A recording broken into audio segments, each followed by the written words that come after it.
taking it live, but we'll usually, the one reason we'll use the other device is we can see it primed and ready to go. And it's not showing up where we can, because they'll come in even before we go live. They'll start commenting and stuff as they get ready for a show. So we can kind of stage it, but for whatever reason, it's not populating. Huh. Maybe we burned YouTube up. Yeah, we've done it. Yeah. You crashed. Nope, it's going. Okay. It's going. Good. He's got it. They're Good. in now. All right. Woo. All right. First glitch since the first episode. We were having some technical difficulties. We finally resolved that. Right now, Scott's done some push-ups as well. Doing some push-ups to wake myself up. Yes. Get the blood flowing. Get the blood pumping. With us is, his mortal name is Mark Gillespie. Bam. Superhero name is WhiskyCast. Boom. Hey, guys. What is up, Mark? Thanks for having me on. Glad we're doing this at the end. I'm sorry. I guess I'm bad luck for you guys with the first glitch of the day. Absolutely. Well, our very first glitch was like the first minute of the show when we didn't have audio for one reason because this was messing up. Yeah. So we got that fixed. So technically number 2, but we're good. But what I didn't say was Mark is coming to us from the charming yet regrettably dry town of Haddonfield, New Jersey. Yes. Yeah. Right. Yeah. Yeah. We've got it. That is perfect. Now, We got it. What are we testing, brother? What do we got? Oh, we got Elmer T. Lee Kentucky Straight Bourbon Whiskey bottled at 45% alcohol. And we're going to test it. Let's test it. I guess I should pour some of this too. There you go. We'll get it poured. All right. What do you got 3 glasses for?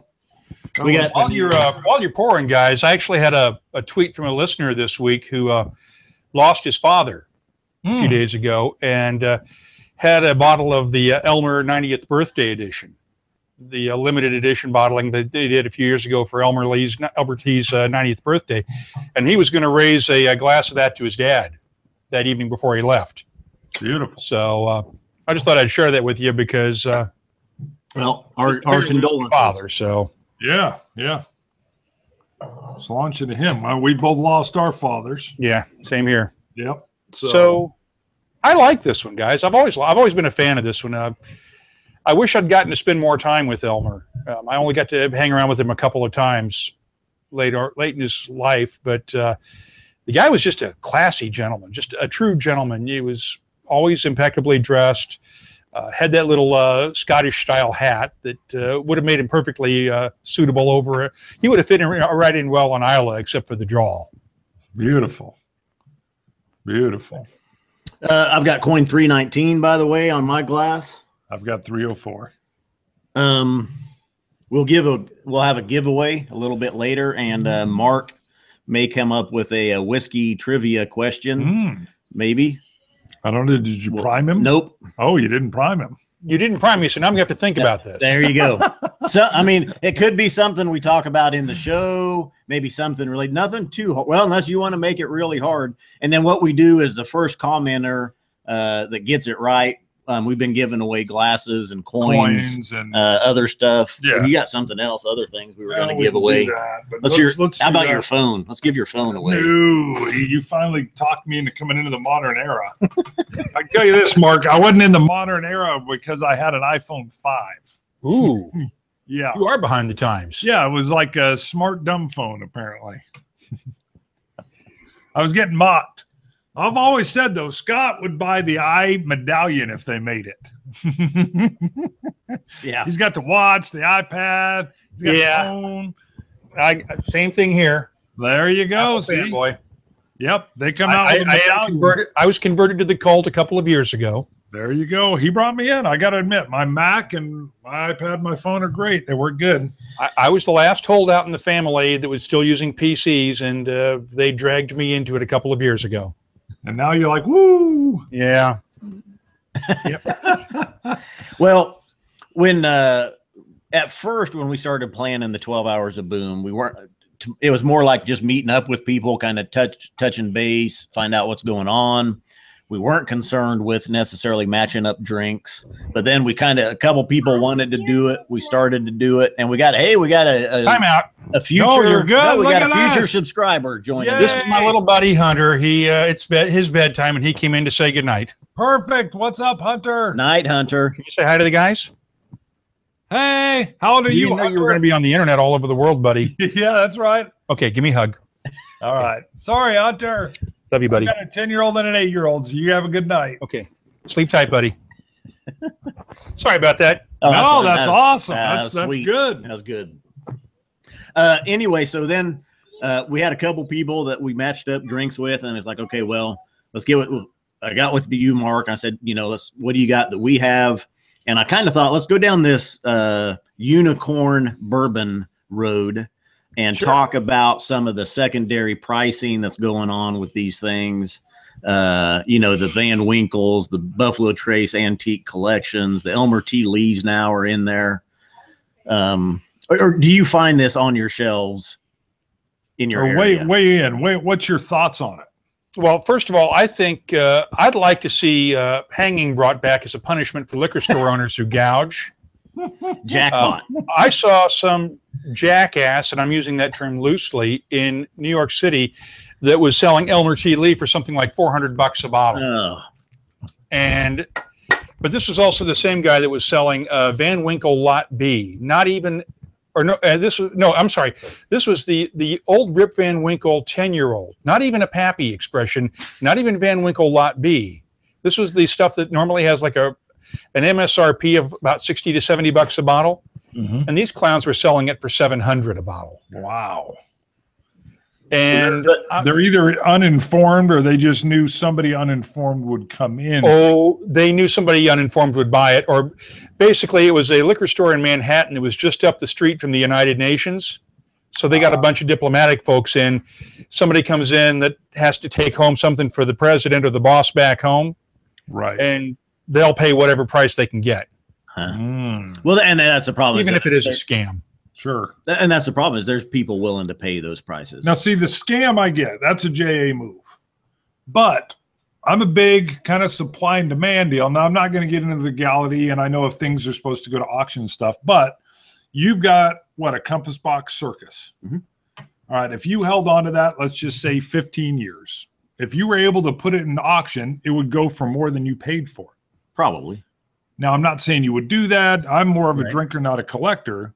But at the same time, if someone was willing to pay an amount and you could do so legally, shouldn't you be allowed to, maybe fulfill their wish? Some poor fella working at Google wants your circus. There are no poor fellows working at Google. There you go. The only thing he's poor in would be circus. He doesn't have it, but he has the bones to buy it. And you have it. Should you not be allowed, you as the private? Now, we won't get into, again, it's got to be made legal. And let's that's the hard part. Yeah, let's assume you go through an auction company, so everything's legal and the government gets their dime. Should you be allowed to do so? Sure. Okay. Should you be able to charge whatever? If it was an auction, it would go for whatever the free market determined it was worth. Good. Okay. You usually say that's bad. You don't like that. Well, no, you've reached into the world of the auction. Well, I had to say auction to keep it legal. Right. Well, okay. Otherwise, you're going into the world of those strange black market deals that are completely illegal. I'll tell you on the private market, hand to hand, people can do what they want. I hate it when you see liquor stores doing that. I don't know if they can. Well, I don't know. We won't get into it. I don't know. But you don't like seeing liquor stores do it. Yeah. Okay. Take advantage of people. And you think if there's I don't know. I have no objection with a liquor store owner making a reasonable profit. Yeah. And if it's a rare bottle and it's hard to find, I got no problem with that. But taking a bottle that normally would sell for $70 and selling it for $700 is a little outrageous to me. Yes, I agree. The only part that gets me is there's some liquor stores that'll sell it at MSRP. Guy will go in and buy it, or they'll do a lottery for it. Yeah. And the person that buys it is reselling it rather than an enjoyer or a connoisseur, because they don't want it for the juice. They want it to flip it. That I have a big problem with. I don't, because one, it's illegal. Sure. As you guys well know, you can't sell liquor without a license. Right. Even one-to-one as a collector. Right. And there are states that crack down on that. We saw somebody just over the river here in Pennsylvania last year get nailed for trying to sell a bunch of Pappy that they'd gotten their hands on. And they were dumb enough to put it on Craigslist, and the State Liquor Control Board was monitoring Craigslist. Yeah. And went ahead and set up a sting and nailed them. Yeah. See, he should have been a connoisseur. I don't know. My dog's running around upstairs doing something. This bottle, though, was from last year, and I think I paid $49 for it. Yeah. I've seen it a couple of times since in the glass cases at stores now for $99. And that was even a while back. Maybe it's even gone up more since then. I mean, I've had this one for a couple of years, and I think I paid $45 for it. Yeah.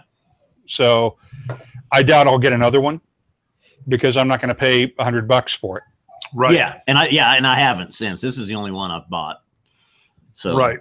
So I mean, but that looks is like you put a pretty good dent in that one too, Scott. Yeah. Well, have you shared it? Yeah. With friends. Friends come over. He is a good sharer, I will tell you. Yeah. Well, plus we've got our 16 bottle bourbon shootout coming. Yes. So we did just pour 4 ounces out of this into a sample bottle because we're doing that blind. So we've got 16 bourbons that are in unmarked sample bottles. Well, I marked them, and then you double blind. You remarked them with unknown double blind. Yeah. So we don't know what's what. We're gonna go through each one and pick out our favorite. Have you done a lot of the blind here? Yeah. Yes. Have you done a lot of blind tasting? Do you enjoy it? I think it's a fun challenge. I do it in competitions. I don't do it with the stuff I'm doing my tasting notes on, but when I'm judging in competitions, I do it blind. Right. And it's always fun afterwards to see what I tasted and how I compare it when I go back and compare my notes for that same whiskey that I've tasted openly where it wasn't blind, and then tasted it blind to see how closely I get it. Good. And there are times when I don't get close. Right. Yeah. It's just interesting, you know, because we've gone through, pre-recorded a couple of the legs of this, and I'm all like, I really want to know what bottle G is because it's very flavorful. What is that? And I'm not good enough. I mean, we know what the 16 bottles are. And I think maybe I know, or I thought one might have been a weeder.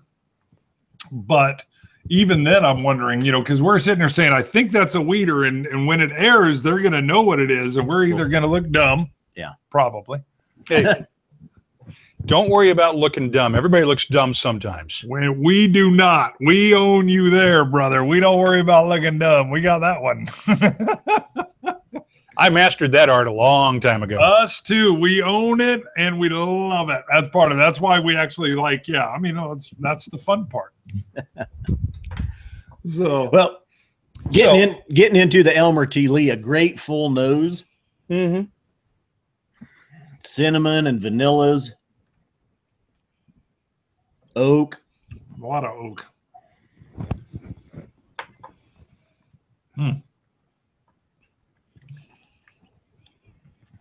What do you have on the? It really does have a good mouthfeel to it. That man knew his whiskeys. Mm-hmm. Mm-hmm. Great bourbon notes. So full and rich of the cinnamon and the vanillas and the caramels. I get a lot of cinnamon. On the finish is where I'm picking up more of the caramel kind of vanilla cream. Yeah. Mm-hmm. I get a little bit of dark chocolate, a little bit of fudge, and a little bit of that cinnamon spice that just sort of sticks around in the finish. Mm-hmm.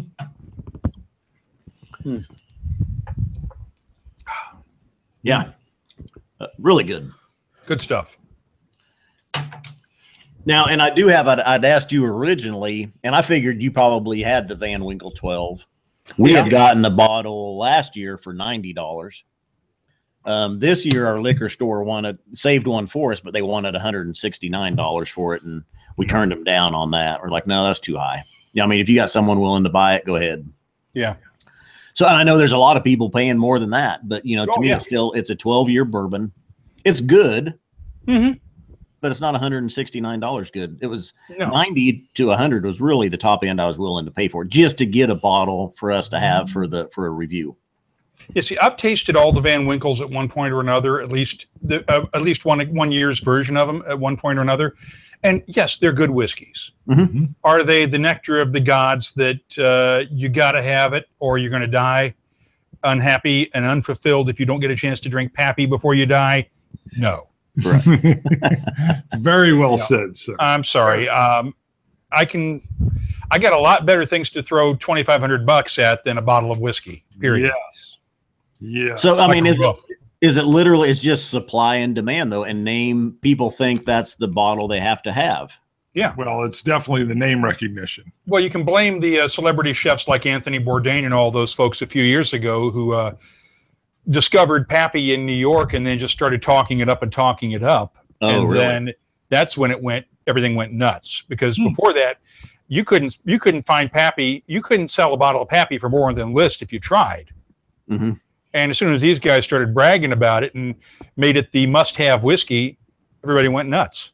You know, that's interesting. See, I didn't know the genesis of that. Yeah, that's what happened. I mean, they were the ones that Bourdain and some of his buddies in the New York cuisine community in Manhattan discovered Pappy, and they were talking about this thing as nectar of the gods. You got to have it. That's the only thing we're going to drink. And the word hit, and that's everybody all of a sudden said, "Holy crap, we got to buy this stuff." Right. And now that's when supply went nuts. Right. And now I run in, like I was telling the story earlier, I was looking for a Brook Lottie, Port Charlotte, cask strength, I think it was, or was it their, I can't remember. It was a special Port Charlotte. Yeah, it was. Yeah, the cask. I think it was the cask strength. Brook Lottie's site was showing it was at one liquor store in the city. So I drove up there and I go in and I asked the guy who didn't really know what I was asking for, but that's all right. And I just said, "Hey, can you check? Can you pull it up?" And while he's doing that, a guy in a suit walks up and says, "You should get Pappy. If they had Pappy, I'd buy all the Pappy." I'm like, "What are you talking about, man? I'm looking for an Isla whiskey." And he's like, "Pappy's the way to go." And I'm thinking, this guy doesn't, Amateur. Yeah, he's just heard somebody say you got to get Pappy, and he decided. And I wasn't trying to be, when I asked, I wasn't trying to be pretentious at all. I just asked him, "Do you have this?" And he said, "Nope." And I said, "Well, I was on the Brook Lottie website. It just said you guys were the only ones that had it. Can you check just in case?" I still wonder if it wasn't sitting on a shelf with somebody's name on it in the back. Probably. Yeah, I think that's probably where it was. Oh, yeah. Yeah, and so in the midst of that, I got like the Pappy Yeller. So, and I was just looking at him like, "Okay, man, all right." No, if that's what they want to do with their money, fine, let them. Because that leaves the good stuff for the rest of us. There you go. Perfect. Well, and that brings it. My nephew was in town, my 29-year-old nephew, last weekend, and we sat down and I started him. I had Weller's 12 and Van Winkle 12, and we did those side by side. And there's hardly any difference. Maybe none that you can even tell between the two. And I think we tried another bourbon or two, kind of just standard 12-year or younger bourbons. Well, the next night we sat down, and I'm thinking, we're moving on to I've got a BTAC, George Stagg, the Thomas H. Handy Sazerac Rye. Isn't he telling you, though, that and then Elijah Craig Barrel Proof. But right before he does that, doesn't he tell you? He goes, I wasn't that impressed with the bourbons last night. They're all kind of just the same and don't, have much to them. And I go, "Oh, we haven't got to the good ones yet." Some people don't like weeded bourbons. True. Yeah. That is true. Yeah. Yeah. But yeah, we sat down. So we sat down with those. And yeah, the Elijah Craig Barrel Proof, when he tasted it, he immediately was. He had an experience. Oh, yeah. He was like, "Oh," he's like, "Yes, that's it. Wow." Yeah. There's some phenomenal. Everybody watching knows there's some great bourbons out there that are very, very affordable. Oh, yeah. Yeah. Love it. Got a bunch of them back here behind me on the shelf. Yes, you do. The standard Buffalo Trace came up earlier. Yeah. Henry McKenna, bottled in bond. Yeah. Eagle Rare. Yeah. To name a couple. You can't go wrong either with the Evan Williams single barrels. I've had some good ones and I've had some not. So yeah, generally more often good than bad. Okay. Mm-hmm. But yeah, and that's the same $25 range on those. Oh yeah, but $25 for those is not bad at all. Yeah, it's good. I see some comments rolling in on this. Do you got any you got to want to shoot out? Anybody got any questions for Mark? I've been watching and I haven't been watching. Well, we got into it there. Yeah. Now, have you just gotten back, or are you headed anywhere real cool that you want to talk about, Mark? Well, let me tell you about something I'm doing later this month down in Houston. I know we have some folks that are probably in the Houston area. I am going down to do a tasting at Reserve 101 in Houston on July 25th. and tickets are available for it. It's $20 a ticket because they have to charge because of state law, but the entire $20 goes to the Rescued Pets movement in Houston, which spends that money and then goes and finds homes all over the country for animals that need a forever home. And of course, we all love pets and stuff. So this is a good cause, but I'm going down there. I'll be down there July 25th. And you can go to reserve101.com and get the link to get tickets for that if you're in the Houston area. And I'd love to see a bunch of people down there. Beautiful. Yeah. Everybody on, tweet that out. Let's spread the word on that. That's phenomenal. Now, and I was just up in Manitoba a couple of weeks ago visiting the folks at Crown Royal at the distillery in Gimli, Manitoba, which is about an hour north of Winnipeg. And it is this just big, massive complex of distillery and warehouses that I posted a helicopter shot of the place on our Twitter and Instagram and Facebook feeds. If you're on there, take a look at it, because this thing is just huge. They make 5 different kinds of whiskeys there that they blend for various styles and various ages, including, and I got to admit, they let me taste a cask sample of a 17-year-old bourbon. And I use that term loosely because they can't call it bourbon in Canada, but it was made with a bourbon mash bill. And the only thing they couldn't do, if they had been made in America, the only difference would have been because it was in a used barrel, they couldn't call it bourbon. But it was made according to bourbon standards. And I'll tell you what, I wanted to take a flask of that back. Really? Because I wanted to take that down to Kentucky and pour it for some of the boys in Kentucky blind and see what they thought of it. It was that good. Wow. But they said, no, we're tasting this in a bonded warehouse, and the Canadian tax officials will have our butts if any of this leaves the warehouse. if they know if any of it leaves. Well, you talked about it now. No, because the last time somebody took one out, they confessed it to the customs guys and were told, don't do that again. Oh. Because they're honest and polite in Canada, so they follow the law. Sure. That is true. Who was it that was saying they went down into the States, picked up a bunch of bottles they couldn't get. Whiskey in the Six. Right. Rum. And he's coming back through, and his brother's is a custom agent, so he declared, and the bottles cost him more in tax than what they cost for him to buy. Yeah. Oh, yeah. It depends on which border crossing you go in at, too. If you go in Ontario, they'll nail your butt to the wall. Alberta, they're a little more looser because the taxes are a little lower. A question came in from Tom R, and he's asking you, Mark, what you think of Elijah Craig 18-year-old and 23-year-old. Put it this way, it's just outside of the camera shop, but I got a couple of bottles of each of them right over here on the shelf, and I love them both. Nice. Beautiful. Now, I've had a sample. I'd say of that Elijah even Craig. if Heaven Hill wasn't a sponsor. There you go. Now, I've had the Elijah Craig 18, and I thought it was delicious. Actually, I have the 18, the 21, and the 23. Wow, Woo. Nice. Well, I told folks at Heaven Hill that sent full sample bottles. I told Bart I was surprised when you didn't have the Van Winkle 12 because I figured they probably sent you a bottle of each year. Oh, no. No. Put it this way, the one time I even asked Buffalo Trace about Van Winkle samples, they said, we don't send out Van Winkle samples. We don't have to. That's true. Yeah, that's true. See, that's what I was wondering. It's already So they don't send out tasting samples to the media. That's right. Huh. There you go. No need on their part. All right. Anything else coming in, or should we do a couple giveaways as we're getting close to the 30-minute mark? Not too long. Question. Oh, he's got one. You got one? You got a trivia question? I got the trivia What are we giving away first? I think let's just do a coin. The coins? Yeah, let's do the coins. We got one we'll give to our Patreon supporters and, Right. and a coin to the commenters. So which one? Coin 319 will go out to the commenters, whoever gets this question right. Okay, and I'll tell you what, I will match that with a WhiskyCast Glencairn glass. Ooh, Oh, there you go. Whoever gets this right. Wow. Did you guys hear that? You're getting Yep. a coin and a WhiskyCast Glen coin. They're clicking. I saw some messages come in.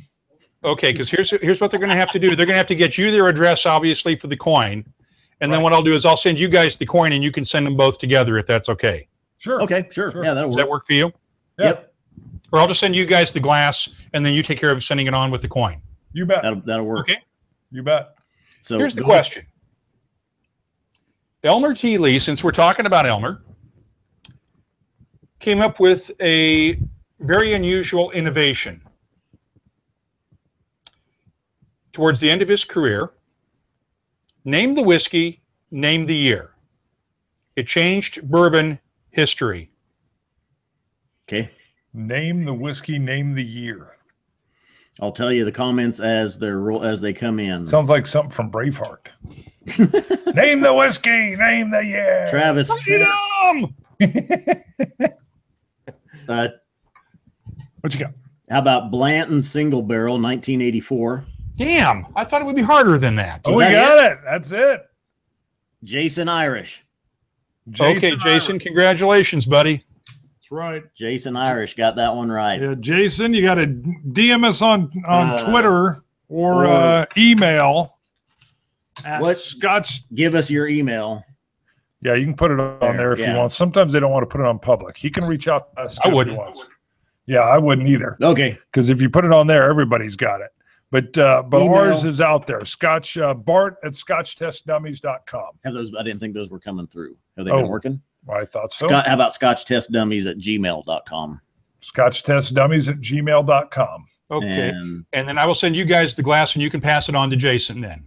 Perfect. Yes. We will do that. Yep. Jason Irish. Wow. Yeah, he got that quick. One. Yeah.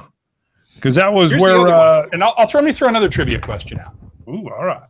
Name the distillery that Elmer T. Lee was the master distiller for.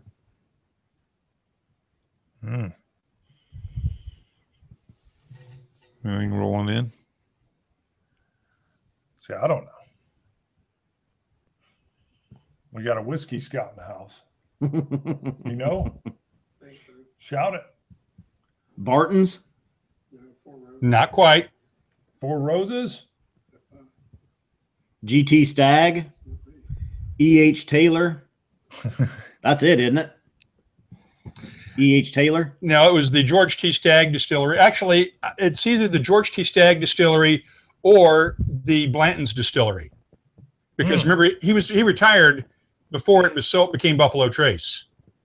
So it's a trick question, but no giveaway for that one because I don't have the correct answer. But it was just a good throw. I don't think I have the correct one on that, but I think it's a throwaway question. Cool. I like it. All right, now we're going to our Patreon. Our Patreon. We need to initial this one. Initial that. We will initial it. I'm going to also check and see just to make sure if any more patrons have come on. Let me initial. Thanks to everybody today for your support. You guys are great. We've had more people joining us on Patreon. It's awesome. We did not consider that today. A little bit. You did? Yeah. Oh, all right.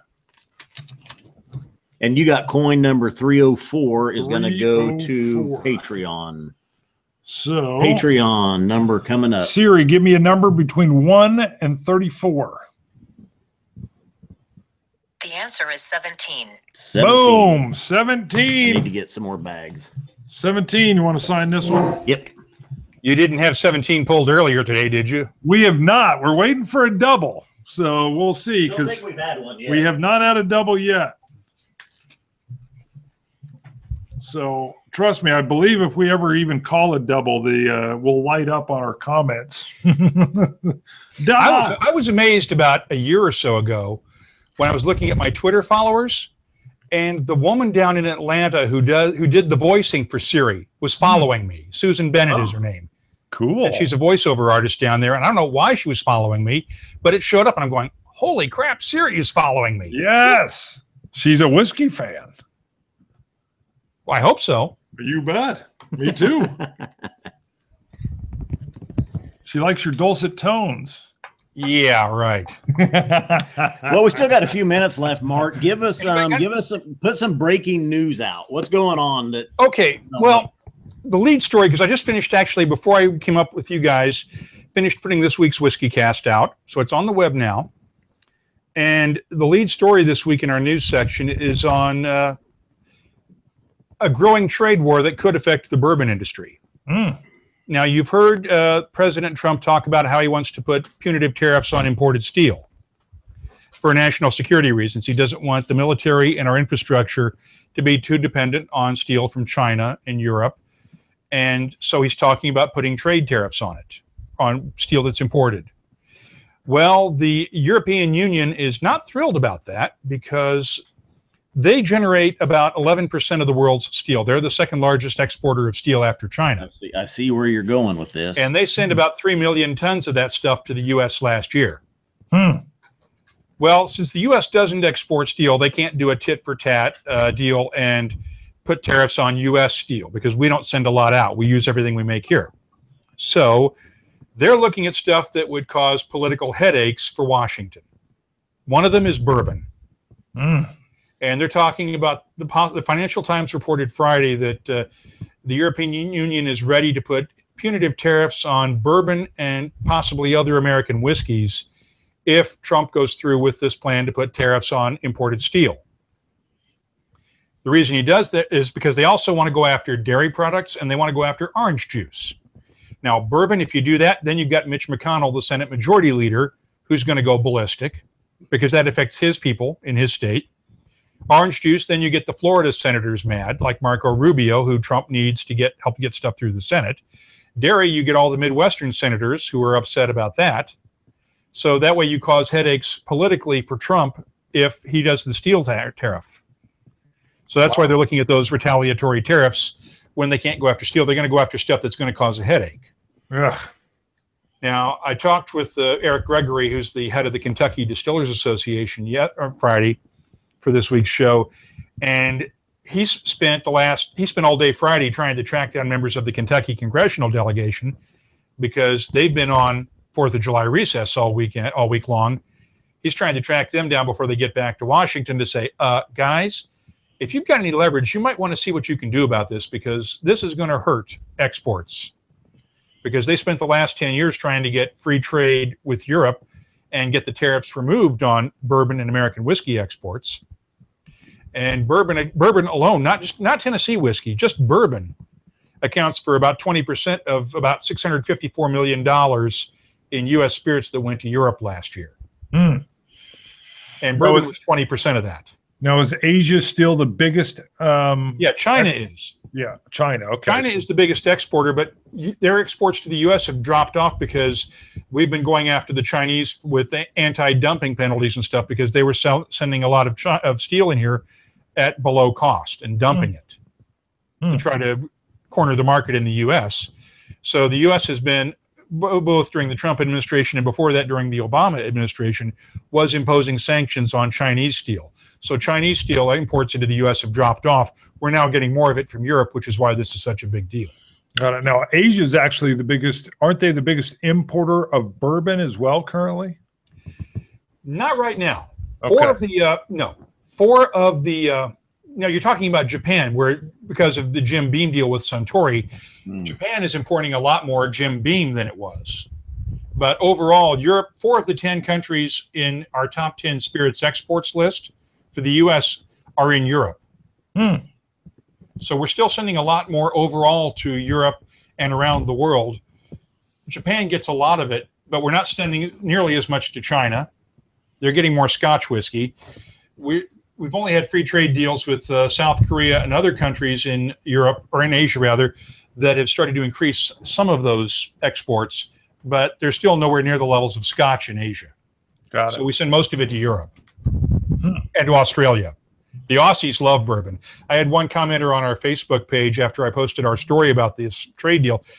A listener in Australia is going, "Great, let them do it. That way they can send more bourbon to us. We love it." Mate. Well, there you go, mate. You got to add in a mate. There's anybody that listens to you or follows you, Mark, knows your stance on Trump. So I'm just going to, as soon as Trump was mentioned, some comments started rolling in. But wait a second. I'm going to emphasize something. I keep my news comments separate from my own personal beliefs. Yeah. But anyway, while you're going Scotch and pipes comments, I saw a bumper sticker on a yacht in the Bahamas that said, "Make rum great again." I have not had my boat in the Bahamas in some time. I don't have a boat. In Kansas, there's not nearly as many boats. No. Let me emphasize, I've made no secret of how I personally feel about our president, and I've made no secret about that, and I've taken some heat for it, but when it comes to covering the news, I cover it straight down the line, and I've not tried to allow my personal feelings to get into that in any way. Sure. And to color our news reporting in any way on how the administration has handled trade or the TTB issue. I reported a couple of weeks ago on how the administration wanted to cut the budget for the TTB, which is the lead regulatory agency for the liquor industry. Mm-hmm. Just before they went on break, the House Appropriations Committee sent a bill to the full House, the Treasury budget for next year. They restored all the funding the Trump administration wanted to cut, including the extra $5 million that was put in the last 2 years under the Obama administration to help get rid of the backlog of label applications and help speed that up. So that's going to the House this week for a vote on the floor. Got it. Someone asked about the episode that you were referencing, and you're talking about tomorrow's episode that comes out, right? It's already out. You can find it on the web right now. Oh, you just Really? Went released out it. on a Saturday. Just because of us. I normally produce the shows on Saturdays, but I normally produce them Saturday night. So they go out late, around midnight or so here on Saturday night, early Sunday morning. But because I was hanging out with you guys tonight, I wanted to get my work done early so I could hang out and relax and have some bourbon. Love it. Love the way you talk and think, brother. And one quick note that you're going to love about this week's show. You've heard about the solar eclipse that's coming up. Yes. What would you say if I told you there's a distillery where you can actually get the best view of the solar eclipse? Tell us more. MB Roland Distillery down in Pembroke, Kentucky is in Christian County, and it is actually the astronomers that have been calculating the path of the eclipse August 21st have calculated that Hopkinsville, Kentucky, which is about 5 miles north of Pembroke, where MB Roland is, will actually have the peak eclipse, the longest period of total eclipse of any place in the United States during that path when the eclipse runs from Oregon all the way down to South Carolina.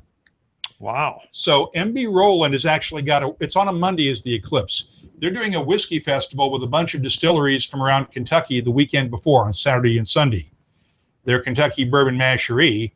And what they're doing is offering campsites for the entire weekend through Monday.